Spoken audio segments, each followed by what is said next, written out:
Hey, bonjour, bienvenue à Miacide Comics. Aujourd'hui, une autre petite revue fantôme du passé avec un Transformer G1 Grimlock, les Dinobots, les Dinobos. Et oui, Grimlock, figure fétiche, j'ai déjà fait la revue là, il n'y a pas très longtemps de Grimlock File of Cybertron Generations. Je trouve que le côté esthétique du Generations Fall of Cybertron est très semblable à celui du G1. On a un beau rappel de couleur, beau rappel d'esthétique. Par contre, je préfère quand même la version G1. Peut-être côté nostalgique qui me fait choisir la version G1. Écoutez, comme j'ai mentionné dans ma revue de Slag, les Dinobots, c'est des jouets qui passent très très bien à travers le temps. Que ce soit au niveau solidité ou au niveau esthétique, je trouve que c'est encore très très bien. Le côté développé et tout. On peut voir que la mâchoire était vraiment bien faite, les couleurs.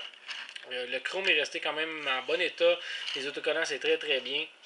Euh, c'est un jouet que moi j'apprécie beaucoup aussi, là, que j'avais quand j'étais plus jeune et que je trouvais vraiment merveilleux. Encore une fois, je me répète souvent là-dessus, mais c'est un jeu qui a du caractère. Alors, côté esthétique, c'est très très bien. Le Grimlock ici, par exemple, moi je vais vous donner, j'ai un avis un petit peu plus difficile sur celui-là que sur Slag ou encore les autres Dinobos que je vais faire la revue que j'ai peut-être pas encore fait. Il y a deux points qui m'agacent un petit peu plus avec le Grimlock. C'est ici les petites pattes à l'arrière, c'est très très lousse, c'est très très rapide avant que ça devienne lousse. Donc si vous faites l'acquisition d'un Grimlock Génération 1, je vous dirais, je ne joue pas trop avec, laissez-le comme ça parce que ça va devenir très très lousse. Puis des fois, c'est plus difficile de le faire tenir debout après ça quand c'est lousse. Bon, premier point. Deuxième point ici, au niveau de la transformation, ça se transforme très très bien, c'est pas très difficile.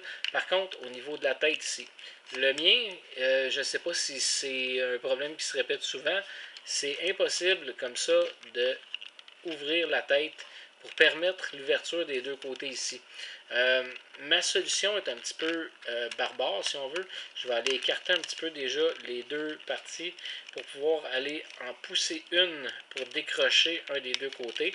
Écoutez, c'est un petit peu touché pour y réussir. C'est très dur, il faut forcer un petit peu.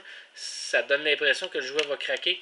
J'imagine qu'il y a déjà des gens qui ont eu ce problème-là, mais je souhaite aussi que ce ne soit pas un problème qui soit trop fréquent parce que ça vient jouer sur la jouabilité.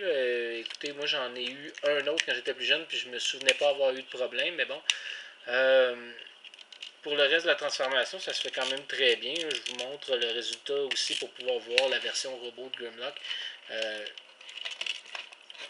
va pas très très bien. J'ai fait une étape qu'il ne fallait pas. Donc, il faut toujours défaire la queue avant d'aller déplier les jambes pour permettre vraiment l'ouverture des jambes facile.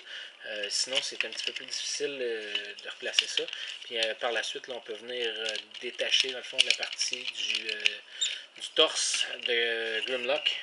Et un petit instant, un petit move de caméra là, pour pouvoir voir ici toute la figurine au complet. Écoutez, Grimlock, encore une fois, la version Génération 1, c'est très très bien au niveau découpage, couleur et esthétique et tout. Vous pouvez voir dans le fond, dans son ensemble, très belle figurine, très beau jouet. Que ce soit dans la version T-Rex ou dans la version robot, c'est le chef des Dinobots, puis je pense qu'il mérite bien sa place là, pour le côté esthétique.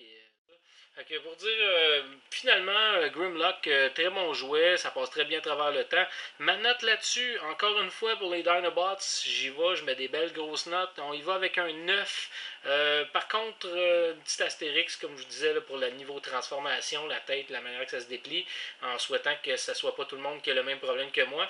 Et les petites griffes au niveau des jambes du T-Rex, c'est un petit peu lousse.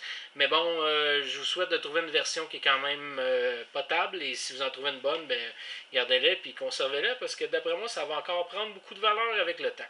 Alors, je vous remercie d'avoir écouté ma revue de Grimlock Génération 1 et on se reparle bientôt. Bye bye.